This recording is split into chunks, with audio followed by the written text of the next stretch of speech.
Welcome to today's irrigation scheduling webinar, a webinar that's part of our Grower Irrigation Academy summer webinar series. This webinar is part of a series that is hosted by the Grower Irrigation Academy, a program created by the McMullen Area Groundwater Sustainability Agency and Fresno State Center for Irrigation Technology. And the goal of this program, which is funded by a grant and we're now about in the last year of our grant funded program.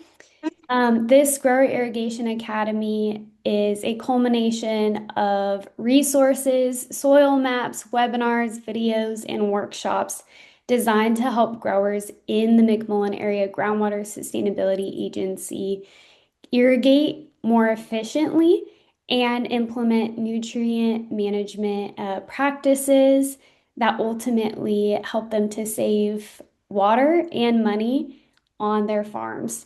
So today, we are going to be hearing from one of our experts as part of our 2025 summer webinar series. We have already had one of these webinars, which was focused on soil moisture sensors, and that if you missed that webinar, it's already available on Max's YouTube channel. But we have two more webinars coming up, which you'll see on the next slide. On August 5th, we will be hearing from Dr. Marshall English and Charles Hillier with Fresno State CIT about deficit irrigation. And on August 12th, we will be talking a little bit more about how to use data that many of you, if you are farming and irrigating in MAGSA, you're getting more data on your water usage through your meters. How can you use that data to make more informed irrigation decisions? And that webinar will be on August 12th. All right. You can find all of this on the McMullenArea.org/GIA webpage. Everything that we talk about related to the Grower Irrigation Academy is uploaded and stored on this webpage, including helpful crop and soil maps and recordings of these webinars. So with that, I would like to introduce Dr. Monaim Mohammed, who is an Irrigation and Soils Advisor with the UC Cooperative Extension, and he is going to be providing a value-packed webinar on irrigation scheduling. Thank you, Ashley, for the introduction. Good morning, everyone. Today, we are going to discuss the irrigation scheduling methods and the new technology available to improve water use efficiency and increase or maintain yield. So here is an overview of what we are going to discuss today. First, we will explain why irrigation scheduling is important for your farming operation, and then we'll discuss the different irrigation scheduling methods and what new technology available for this irrigation scheduling methods. And then we'll wrap up answering important question, which irrigation scheduling method is the best and how to choose the method that's right for you. And while I'm explaining this method, we'll provide some notes on best management practices on this method to improve water use efficiency and increase yield. So the good irrigation scheduling is a win-win for every grower, because if you are matching water needs for crop, you are getting better yield and better quality. And also, you are just applying the irrigation amount that the crop needs without over irrigation. So you are using less water, which means you are pumped only when it is necessary. And this will reduce the energy bills for your ranch. Also, the extra water that you saved, you can use it for other needs in your ranch or on your farm. Also, if you're applying the exact amount of the plants water they need, so you are using less water, so less deep percolation, so the water will stay in the root zone, so you are not wasting this water, and as a result, you are not leaching the nutrient and pesticide away of the root zone. So you are keeping them in the root zone, so you don't pay much extra money for this fertilizer or the money, because if you apply more water and if you are over irrigating, so this pesticide and nutrient will go away from the root zone, so you will pay extra money for adding more fertilizer since some of them leached away from the root zone. And you are protecting the environment and you comply with the regulatory, like irrigated land regulatory program. So there is a yield water function. So for sure, if you applied more water, you are getting better yield. But until some point, it's called threshold point. So you are not getting any increase in the yield beyond this point. So basically, you are wasting water. So the idea of the irrigation scheduling is to just apply the exact amount of the water the plants needs and to match this water use with the water supply from irrigation in season rainfall if it is ever occurs and the soil stored water. So you want to balance those two things, the crop water use with the water supply without over irrigation or under irrigation, since over irrigation can cause plant diseases like whole rot, blights, etc. And also, you don't give the plants the time to breathe because you all the time saturated the root zone. So less oxygen is available in the root zone, and this will cause a poor growth as a result of this less oxygen in the root zone. Also, as I explained, you will add more hours of pumping and more fertilizer costs because you are over irrigation. So before explaining this irrigation scheduling methods, you cannot be efficient without having a good irrigation system. So you need to do the required system maintenance. And the major problem for the low volume systems like drip irrigation and micro sprinkler irrigation is the clogging. So you want to make sure you fix this clogging emitters across your irrigation systems, and you can scan this QR code on the screen, and it will take to you using our website that has a routine maintenance tasks and how to perform them. Another important thing is to maintain a good distribution uniformity and application efficiency. So what is DU? So distribution uniformity, it means how uniformly water distributed across your field. And it's calculated by dividing the average of flow quarter divided by the total average. So imagine you have 100 catch cans and you use them for this distribution uniformity test and then leave them for 30 minutes. And after 30 minutes, you measure the water they catch. And then you order them from the lowest to the largest and take the lowest 25 measurements and take the average of those measurements and divided it by the total average of the 100 catch cans, and you will get a distribution uniformity. Basically, and typically for drip irrigation, it's about 90%. For micro sprinkler, it's about 85%. And for the other irrigation system, it's less than this. So the higher the number, the better your irrigation system delivering the water across your field. And if you want to do this test by yourself, there is a step-by-step guidelines you can follow on this website, micromaintain.ucnr.edu. Another important term is the application efficiency. Application efficiency, it means the water stored in the root zone and the plant can get benefit from them to the total amount of water pumped into your system. So here an example of irrigation efficiency and distribution uniformity. In picture 1 and 2, you can see here a poor DU, and in picture 1, there is over irrigation in some area in the field. In picture 2, there is under irrigation in some area in the field. While in picture 3, we have a good DU, but we have a poor irrigation efficiency. So growers in this case over irrigate all the field to make sure water is delivering to the low area in the field. So imagine you want to apply 1 inch of water during this week to your crop. And if you have a DU of 75%, like distribution uniformity of 75% for your irrigation system, so if you divided this 1 inch by 0.75, you get 1.33 inches you need to apply to all the field to make sure this area that has a poor uniformity getting water, but you are over irrigating all the other area in the field. So the idea is to get a good DU and a good irrigation efficiency to be efficient in terms of irrigation management. So what are the methods used here in California to decide when to irrigate? So not surprising, condition of crops still the major methods to use when we want to irrigate. But this is very subjective and need many years of experience, and you will over or under irrigate. So the possibility of over or under irrigating using this method is very high. So, and you cannot really manage what you cannot measure. So don't guess and get data. So so there are two questions we need to answer regarding irrigation scheduling.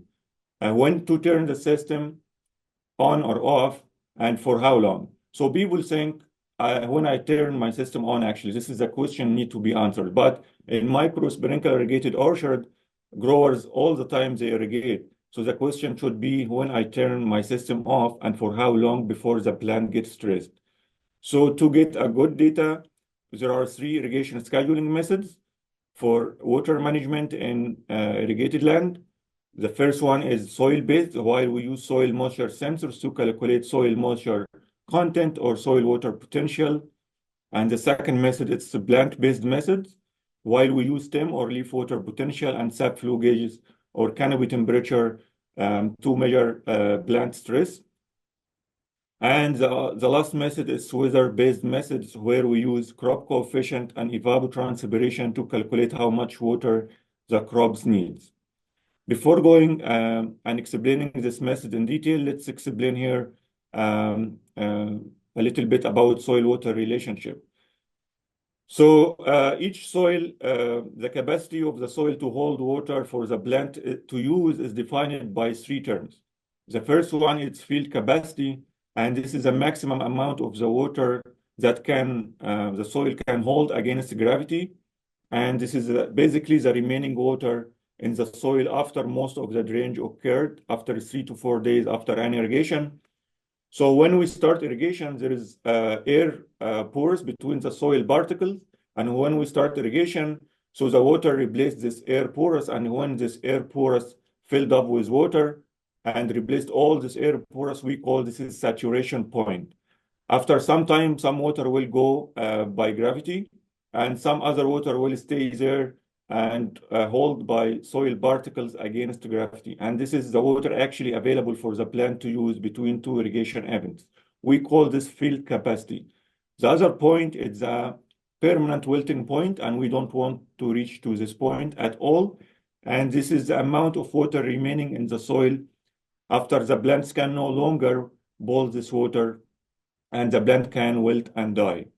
And the available water, it's field capacity minus permanent wilting point, and this is the space where we manage our water between two irrigation sets.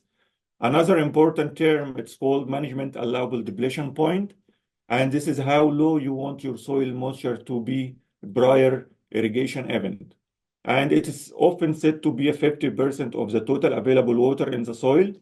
And so you don't really need to pass to this point because there is still water in the soil. But if we pass this management allowable depletion point, plants will pay much extra effort to pull this water from the soil. So you are basically stressing your crop and you are losing yield. So you want to maintain irrigation between field capacity and management allowable depletion. So each soil here, you can see different soil texture has different available water. For example, if we have a sandy soil that has a total available water of 1.44 inches of water per foot of soil, and for almond, let me hide my screen. And for almond, it has allowable depletion or management allowable depletion of 40%. So you multiply this 40% by 1.44 to get the available water. It's 0.6 inches of water per foot of soil. And if you have a 2 feet foot root zone, you multiply this 0.6 multiply 2, you get 1.2 inches net irrigation required for this almond crop. But that's it. No, you need to divide this number by the application efficiency of your system that I just explained in the previous slides. So here, different irrigation system has different application efficiency. So if you multiply the previous number by this number, you will get a gross irrigation requirement that is higher than the net irrigation requirement to compensate for the losses like friction losses, like wind drift and etc. If this number is more than the water holding capacity of your soil, then irrigate more frequently to match the water holding capacity of your soil. So here is some equation that I will not explain in detail to calculate the total available water and maximum allowable depletion and the irrigation interval between the two irrigation sets and the net application depth. So I will use this equation in just a minute. So what if you have a field like this with different soil types that has a different water holding capacity? How you irrigate it? So growers basically irrigate all the field following the low water holding capacity area. Like for example, if you have a sandy area here in this field, you follow the irrigation scheduling based on this since it has a low water holding capacity and it's depleted faster than the other area in the field.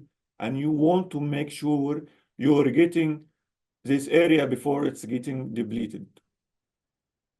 So here is an example. I will just not going in details in the equation, but here you have a sandy soil that has total available water of 1 inch of water per foot of soil, and you have a clay soil that it has 2 inches of water per foot of soil. It has more water holding capacity.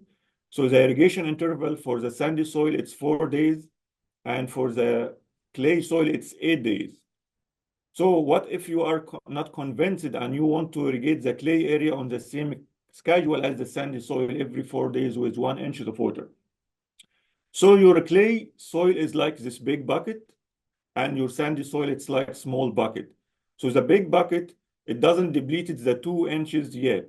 And you bring the soil, both the soil to the field capacity, but the big bucket, it doesn't need irrigating more frequently because it doesn't deplete all the 2 inches.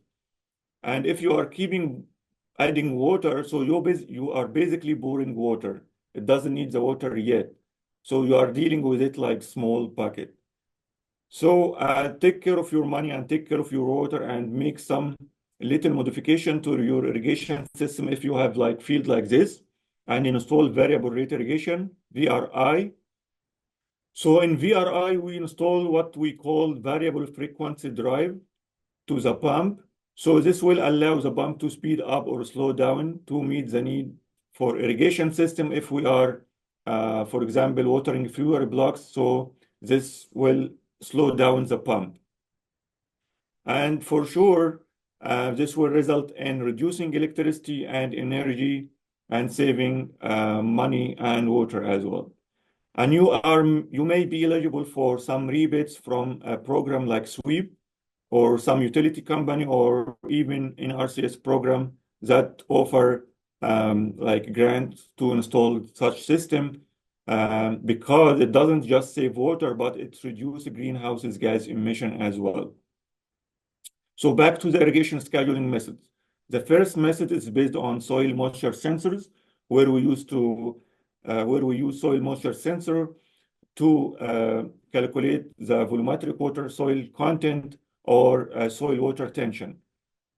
So there are many sensors available in the market. The most accurate sensor is nutrient probe. It will give you the most accurate reading for soil moisture content.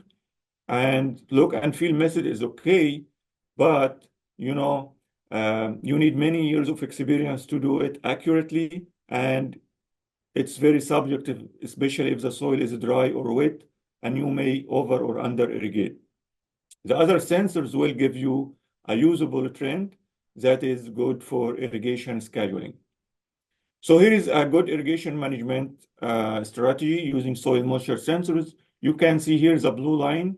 We kept it above the management allowable depletion and under field capacity. So when the line hits this management allowable depletion, this is the refill point.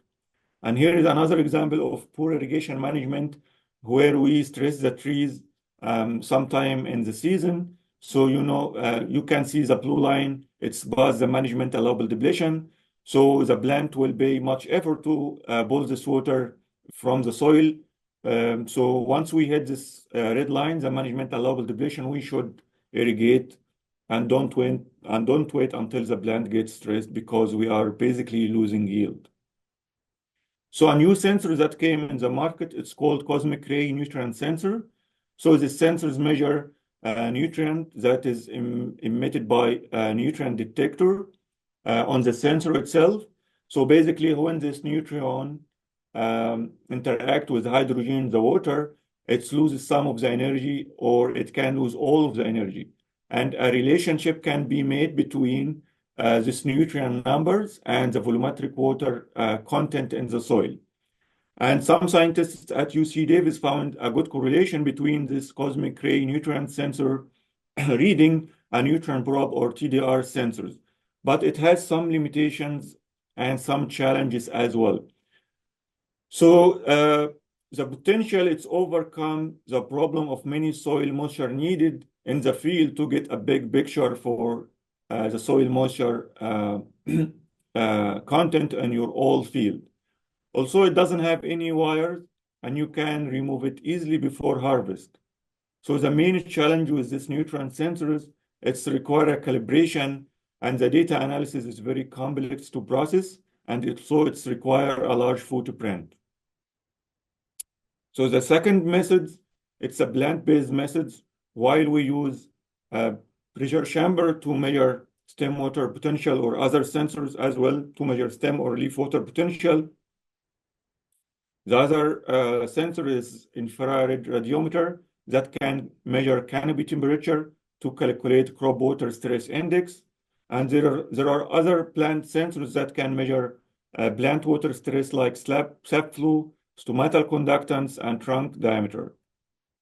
So pressure chamber is a standard gold method to measure stem water potential, but it's very laborious since you have to measure it during solar noon hours while it's very hot out in the field. So basically, you choose fully expanded shaded leaf and you cover them for at least 10 minutes to minimize the errors and reading. And after this 10 minutes, you took the leaves and insert it in the pressure pump and apply pressure. So the more it's taking pressure until you see water coming out from the stem, the more the trees are stressed. So after you are taking these measurements, you need to compare your reading with what we call stem water potential baseline. This baseline was developed for fully irrigated trees. So this is table just for walnuts. Other trees has another tables. So you can calculate stem water potential baseline based on relative humidity and air temperature at the time of the measurement with the pressure pump. So for example, if your measurement with the pressure pump is like -8 bars, and if your measure of your stem water potential baseline is -5 bars, you need to irrigate. If you are 2 or 3 bars below the baseline, meaning higher number, you need to irrigate. This method can tell you when to irrigate, not how much to irrigate. And to overcome this laborious method, a new sensor came in the market. It's microtensiometer. It's from Fluorapulse, a company based at Davis. So this sensor can measure stem water potential in 24 hours, so you can see the pattern of water stress cycle during all the day. And it has been found that it has a really good correlation with pressure pump. The main challenge that I find with this Fluorapulse stem water potential sensor that at some point in the season, especially at late season, you may really need to reinstall it in the tree since the probe can lose the connection with the tree and it might give you a low reading. So a new sensor also, and another sensor that you can measure tree stress, it's a dendrometers, and this dendrometers measure daily shrinkage of your trunk. So the maximum daily shrinkage here, it's the difference between the daily maximum and minimum trunk diameter. So if you have a less water in the soil, so the trunk will shrink more each day. And the measurement unit here, it's in microns. And it has been found that the phytic dendrometer has a good correlation with pressure pump in walnut trees with R square of 0.82.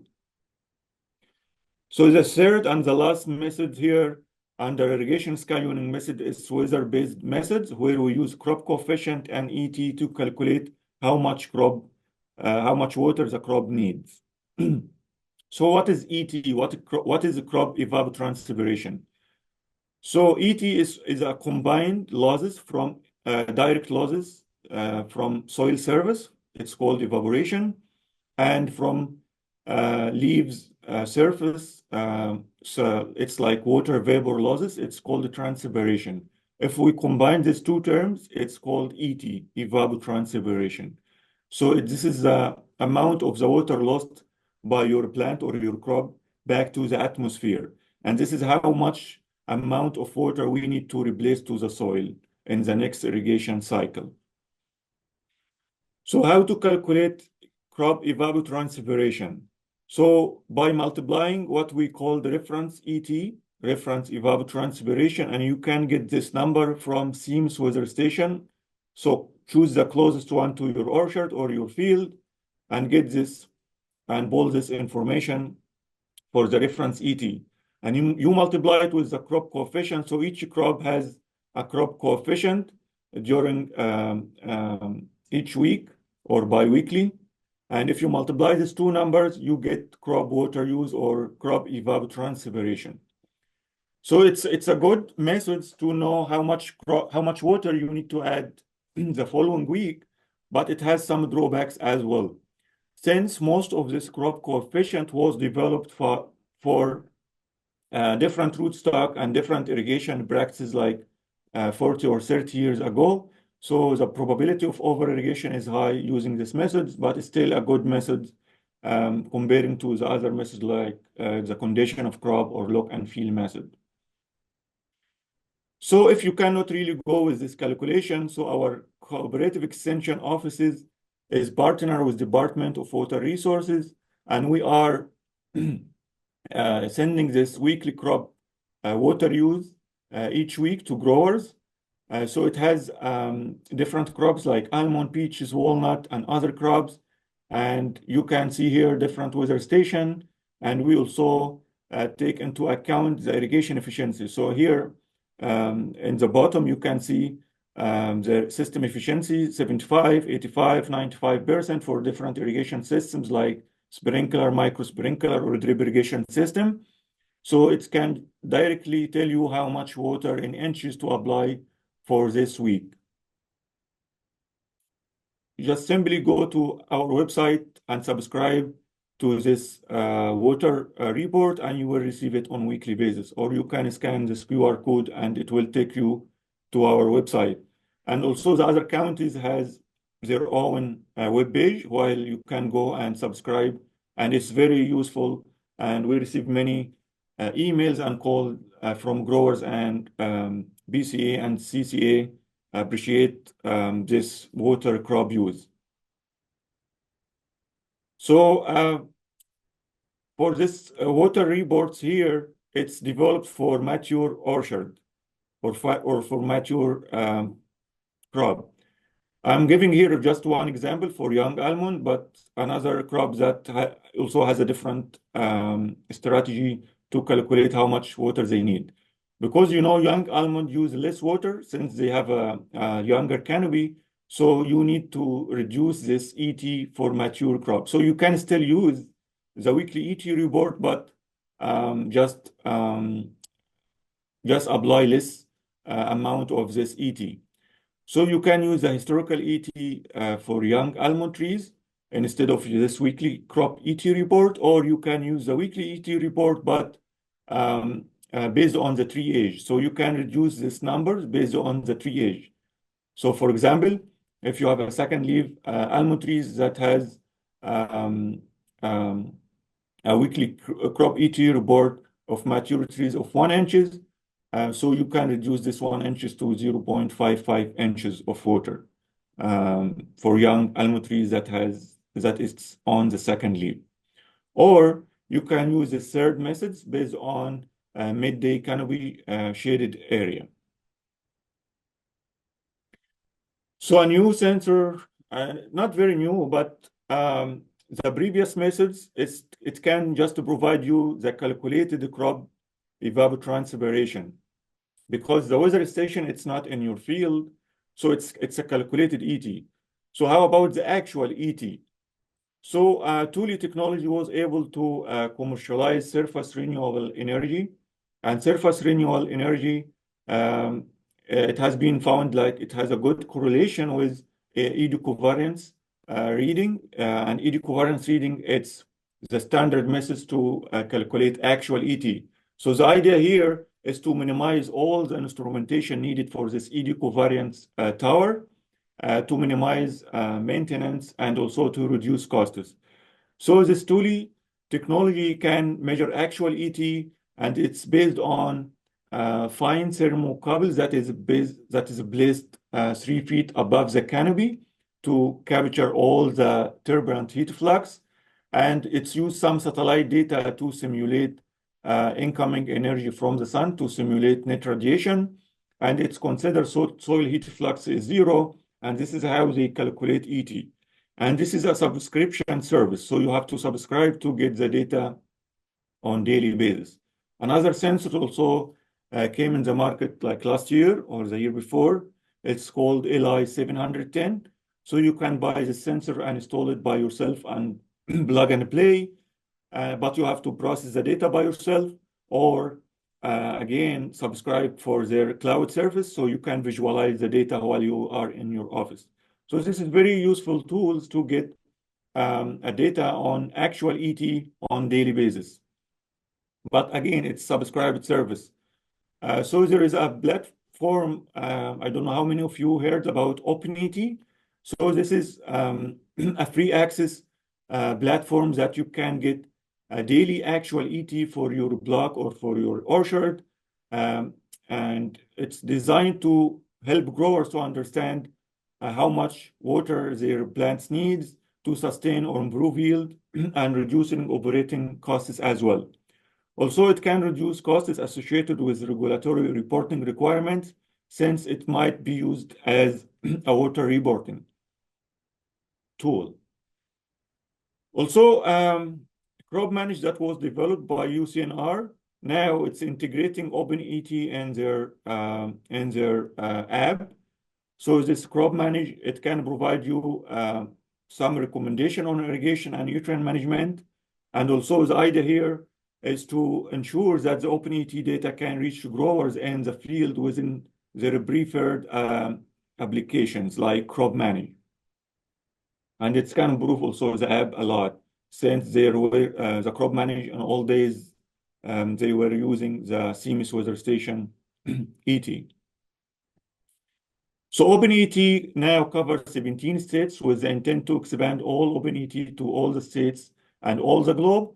And it has a spatial resolution of quarter acres, and it can give you ET for any land cover. So basically, it's consists of 6 widely remote sensing recognized models with the ensemble model, which is the average of all the 6 models.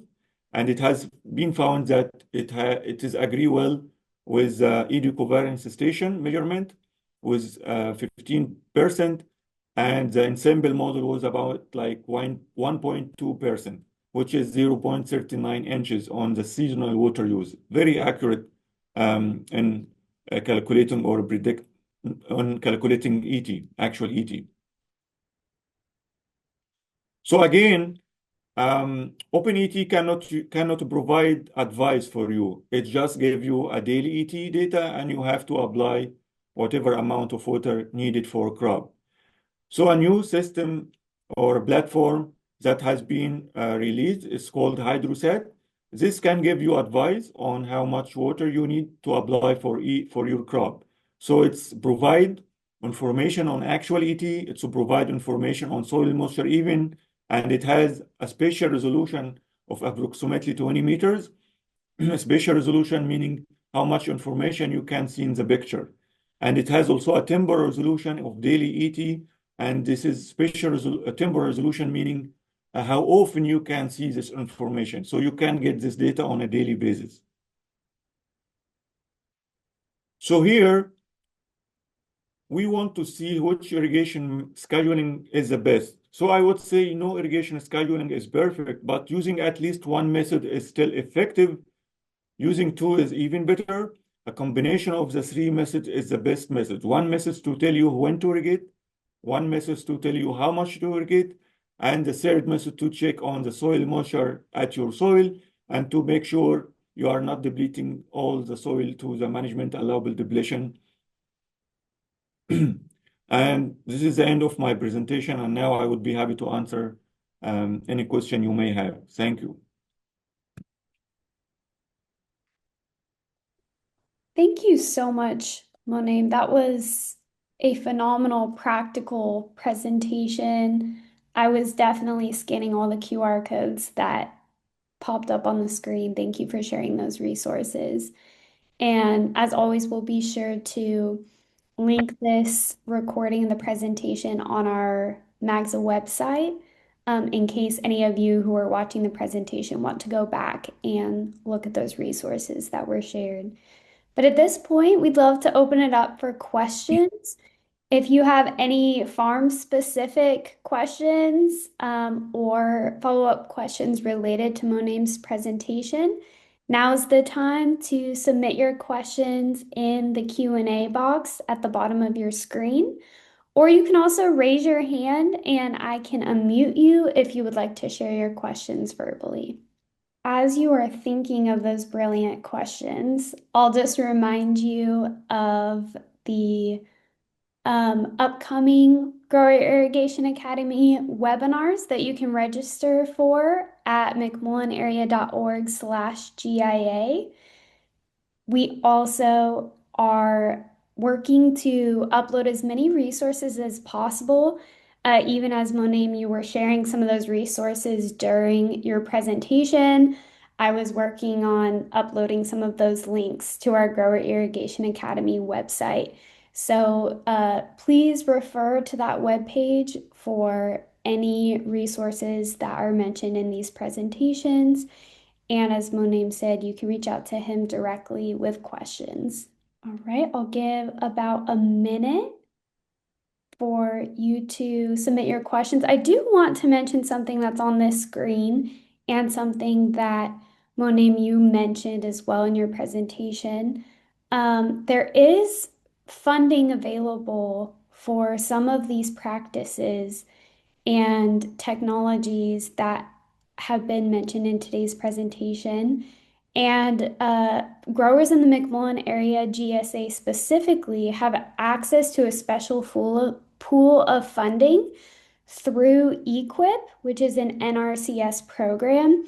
And we're actually in the last fiscal year of this funding opportunity where MAGSA growers can apply. So we'll continue to send resources about this funding, but now is a great time to start thinking through any equipment, whether it's soil moisture sensors or some of the other things that were mentioned today, that you may want to integrate into your operation. You can begin getting quotes and thinking through what that would look like, and then apply around October 1st through NRCS to see if you could be eligible for funding for those technologies. So I can see here a question. Yes, we have. Um, Would you so do you like have to? experience? Go ahead. I'm so sorry. So the question is, do you have experience with Hydrosat? If so, do you know how much the subscription costs and is it worth it? No, I don't, and I'm looking forward to work on Hydroset. I sent them inquiry for subscription cost to compare it with other platform like OpenET, but I didn't hear back from them. But I find their LinkedIn web page, and I'm gonna probably send a message for them again because I didn't find any like phone number or email. But I'm working on this, and you can reach out to me to see if I get like answer from them. So I'm looking forward to see the subscription cost and working on some research using Hydrosat platform. Also, one more thing, we are working with Fresno State on a project as well. We provide technical one-on-one assistant for growers on nutrient and irrigation management. So if you want a free technical one-on-one assistant, we will come to your orchard or your field and giving you this assistant and answering any question you may have. And this is a regional. I'm working on North San Joaquin Valley. I'm covering San Joaquin, Stanislaus, Merced counties, but this is a regional project, and we will be happy to come to your ranch, orchard, or field to answering your question. So just feel free to reach out to me, and we would be happy to come to your place. Thank you so much. Monet, would you mind going back to the screen that has your contact information in case any growers would like to send you an email? All right, if there are no further questions, again, please reach out directly to Monem or to the Magza team, and we will direct your questions to the right person. But thank you so much for your time, Monem, and this excellent presentation. I look forward to sharing the recording so even more growers can hear this valuable content. And we're so thankful for your time. Thank you, Ashley, for having me, and sorry for my tired voice. Trying my best. It was excellent. It was a great presentation, and we look forward to seeing you attendees at the next webinar. Have a great afternoon, everyone.